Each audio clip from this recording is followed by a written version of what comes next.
This is Mike Armstrong, your 12th District State Representative. I'm out on the House floor here in Olympia.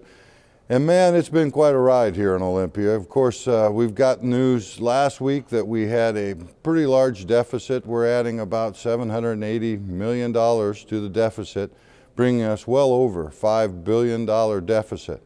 I want to talk a little bit about transportation.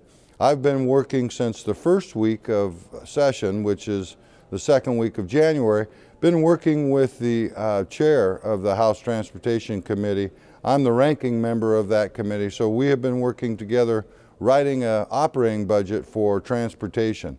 Now, the transportation budget takes in more than just the Washington State Department of Transportation. It takes in the Washington State Patrol and Department of Licensing and a few other small agencies. So as we've been writing this budget, it's been a grueling process. Of course, revenues are down, gas tax revenues are down, just like the operating revenues are down for the entire state.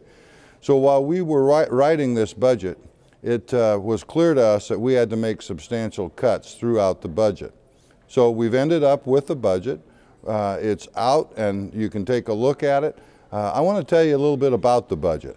It's a no-frills, bare bones, kind of tighten your belt budget. It's a tough budget. Nobody wants this. There are no new projects, but there are some efficiencies. We save money through those efficiencies, and that's how we were able to balance this budget. It's one of those tough kind of budgets that really everybody would love to have projects and love to be doing stuff, but when you don't have the money, you don't have the money. And I've been preaching that a long time. If we don't have the money, then we shouldn't be spending it. And that's what this budget does. It doesn't spend any new money, and it gets us by for the next couple of years on a very tight, narrow budget. So as we look at some of the issues on it, ferries was a big one. I would encourage you to look at the ferry union. Over the next 2 years, there's going to be about $20 million in labor costs on the union.